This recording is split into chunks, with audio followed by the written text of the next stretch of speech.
We're going to chat through some of the least talked about traits in women with autism, because I feel like there's a lot of videos out there on autism traits in women, so I'm going to do a few of the ones that I've heard people talk less about. Really quickly, I know in the title I have used the word symptoms. I just really want to quickly talk about why we don't use the word symptoms. I have used it because when I was looking into all the back-end YouTube stuff, this is what people are searching for. So I'm just going to tell you really quickly why some people in the autism community don't really like this word and we tend to use traits instead, is because symptom is very illness kind of based. It makes us sound that we have things that are very undesirable, whereas traits is just more like personality traits. It's a bit more permanent, because obviously autism is permanent, and it's a bit less of like an icky word. Some people are fine with it, as we're going to chat about within autism. There's a big sphere of people. Some people are fine with symptoms, but I just wanted to highlight it because I personally don't really like it. So just in case you want to change your terminology a little bit. Obviously, I am going to talk about autism traits in women specifically, mainly because I am a woman with autism. And I'm sure if you're watching this, you've watched other videos about autism in women. But very, very quickly, there is a difference in how autism is presented between assigned male at birth people and assigned female at birth people. This is mainly due to masking. I'm not going to go into it too much into this because it could be a whole video in itself, and there are so many videos about masking, so definitely go look at that. But very, very briefly, it is because women or people who have been assigned women as birth tend to mask throughout their childhood and into their teenagehood and into their adulthood because we don't feel comfortable showing our autistic traits. We aren't given the space to show our autistic traits. So we mask a lot, which changes how our autism traits present and when they present and a whole lot of other stuff. But please go watch a video on masking if this is your first time hearing about it. And last little bit of housekeeping before I get on to the 10 traits. This is autism spectrum disorder. So just because there are traits on here that you don't particularly experience, or you meet people who don't have these traits, doesn't mean that they're not autistic. We are a huge range of people, huge. And it isn't a spectrum like a line and then everybody's on it somewhere. Autism is you are either autistic or you are not, and then there is a sphere. It's like a colour wheel, or bigger than a colour wheel kind of spectrum. So if you hear some of these traits and you're like, oh, I don't have that, maybe I'm not autistic, you're fine. You're fine. You could have none of these and you still might be autistic. So we're thinking about spectrum. First one I'm going to talk about is talked about a bit, unfortunately, but I thought I'd get it out of the way first, and that is hating small talk. But we're going to go more specific, because when I heard hating small talk, I thought people were just like, oh, well, they don't like talking about the weather. And I like talking about the weather. I was like, I don't find that boring. But that is because I have a genuine interest in the weather. When people say hating small talk, they mean talking about things that you're not interested in just to keep the conversation afloat. And people asking questions that they don't actually care about. So being like, how was your day? How was your holiday? Small talk means people saying that, but they're not actually having like a genuine interest in the answers. And I hate that. I'm literally like, if you don't care, don't ask me the questions. Questions are important to me. I love questions. That is how I communicate. If people don't ask me questions, I assume they don't care. But I don't understand why people are asking me questions that they don't actually care about. Just don't ask. Why bother? If you don't care how I actually am, why are you asking me how I am? Don't look at me weird when I tell you that I'm having a crap day. I don't understand people not wanting to have deep talk straight away. Like, small talk apparently is there for when you want to talk to someone, but you're not ready for a deep talk. I don't care. I'll have a deep talk with someone I don't know about, as long as I feel comfortable. You might not understand this whole small talk stuff, and it doesn't mean that it's just asking about the weather. Number 2, accents. There are kind of 2 parts to this. So there is something that is commonly referred to as the autism accent. We have a different accent to the people around you. When we say autism accent, I hope people don't mean that we just all sound the same, like everyone who's autistic, they all sound the same. That's not what I mean. It's just that we seem to have a different accent to everyone around us. I am from the Northeast. I am not technically a Geordie, but everyone would probably count me as a Geordie from the South. I have been brought up and live in Northumbria, and my entire family is from the Northeast. I was bullied throughout my entire school time for having a posh accent. And yeah, my grandparents are a little bit like finicky with pronouncing things the correct way, but they are from Sunderland.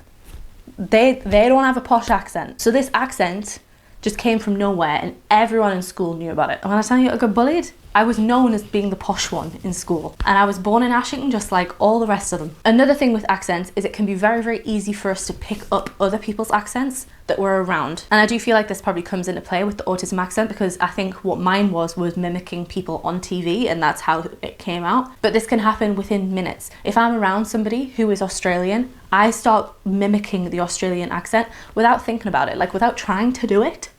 Australian comes out. And that's not just with Australian, that happens with any accent. Within minutes, my mouth just starts going Australian. Again, this can come from masking, because we are trying to mimic the people around us. Our brain just goes, you do that as well. So then we start doing the accent of the person that's there to try and fit in. Number 3, and this, we're gonna have to be open-minded. If you're here not as an autistic person and you are here just learning about autism for someone in your family or just to learn. 1, very well done. That's great. 2, let's not judge people, because this one can be a little bit like, some people will be like, oh, well, that's closed-minded.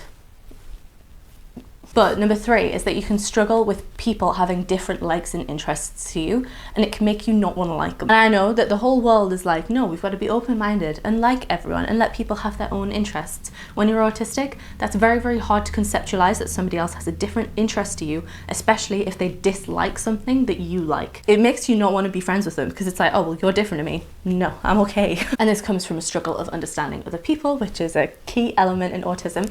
But I can also get like a very physical reaction to it. The moment I hear that someone dislikes something that I like, I get very, very anxious, like an anxious reaction, where I can feel it in my heart. My chest feels very tight because I don't know how to deal with that person. So it's not just you going away and being like, well, I don't think I'm going to be friends with that person because we didn't align very well. It's like an instant straight away, like, what do I do? Number 4 is feeling like you are doing / saying things that you are just doing because that's what people are expecting of you, or what people are wanting from you. It's more what people are wanting from me, because I get very bad PDA. But when I'm in certain situations with people that I like, sometimes things will just come out of my mouth that I don't even mean. Afterwards, I'll be like, I didn't mean that, but it was just because I knew that's what the person wanted to hear. That is kind of like a key element to masking. We are doing that just because we want people to like us and we want to fit in. And for me, I feel like it comes more when my actual reaction is probably just to not say anything at all. Like, I just wouldn't feel like I needed to react to that. My brain will just automatically say something because it's like,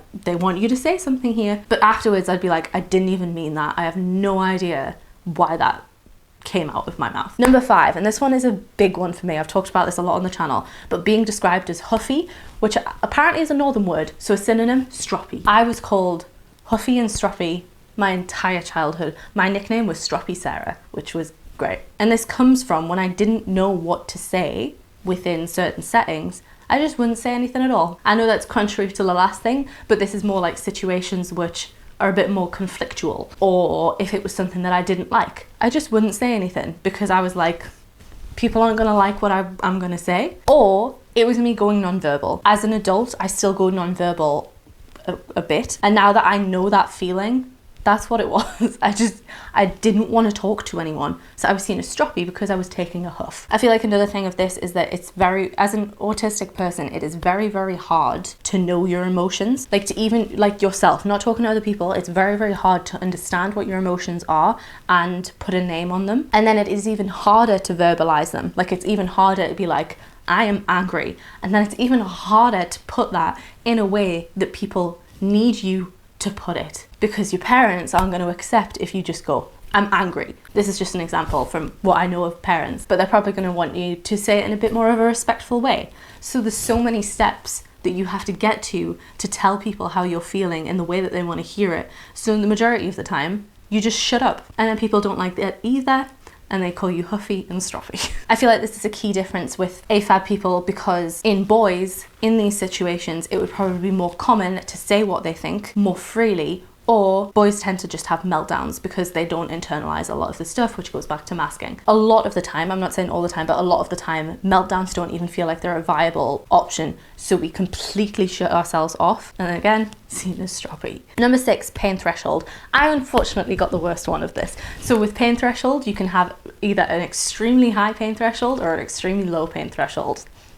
Guess which one I got? And again, this was another thing that was known throughout my childhood. If I got a splinter, it was the end of the world and everyone knew about it. If I have any sort of pain, I cannot concentrate on anything else. I don't really like talking about this one because I feel really It's something that I feel like a lot of shame around, the low pain threshold, because I feel like it's seen as such a bad thing in society to have a low pain threshold. So I'm like, well, maybe I don't have a low pain threshold for some things. Like I have 3 tattoos and they were absolutely fine. Like my tattoos, fine. But about 6 years ago, I fell off my bike, scraped all the skin off my hands. That was painful. So it doesn't mean that you can't tolerate any pain. It just means that a lot of the pain consumes you. Obviously I can't talk about the high, wish I could, but high is also something that autistic people get. Number 7 is imagination, and this is a controversial one within the autistic community and out of it, because it's a huge misconception that all autistic people have no imagination. That is not true. This is another aspect that it is a spectrum, but I feel like it's a big thing that everybody thinks all autistic people have no imagination.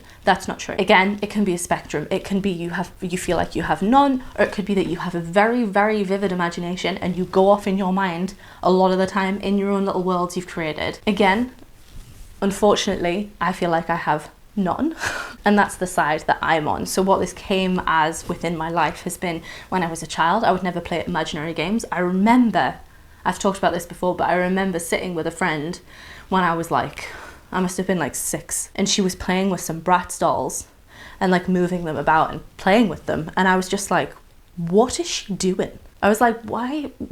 What is she doing? I'm not saying I didn't have dolls, but there wasn't like, oh, well, this is this person and they're saying this and then they're saying that. I just like dressing dolls up and down. I loved my Bratz dolls because they were pretty. I was never imagining it and coming up with these scenarios in my brain. Another way this manifested is that I did art all the way up till A level. I loved art, but I could never come up with something by myself. I always needed a reference. I did a lot of photorealism because I always needed that reference to look at, because I couldn't imagine something up in my brain. When the teacher would be like, oh, well, why don't you do something like this by yourself? I'd be like, what do you mean?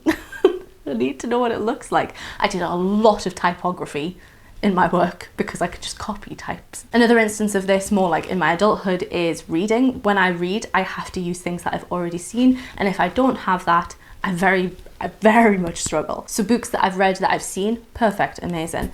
Ones that I haven't seen movies of, I use actors that I know for the characters. I know I've said I don't feel like I have imagination, but I do still see pictures in my brain. It's just things that I've seen before. Or I can look up pictures. The book that I keep going on and on about this channel, The Luminaries by Susan Dennard, that has drawings in it, and oh my god, that is the best thing in the world. But the one that I'm reading at the minute is The Second Book of a Deadly Education by Naomi Novik, and she has monsters in there that are very different to anything I've ever seen before, and I have no idea. I'm not picturing it, I'm just reading the words, which makes it more difficult read. And other things are like things like meditation don't work for me because I can't imagine myself doing those things. Number 8 is words, phrases, noises can get stuck in my head. And I feel like the thing that's different from this from girls to boys is that boys tend to imitate them. You hear a lot of boys with autism and ADHD imitating noise that they're hearing. For me, it's in my head. I'm getting better at this now. I do let them come out when I'm at home, but in public and as growing up, it would get stuck in my head over and over and over again to the point where I'd feel sick because I couldn't get away from it. Number 9, getting stuck when plans are cancelled. Obviously,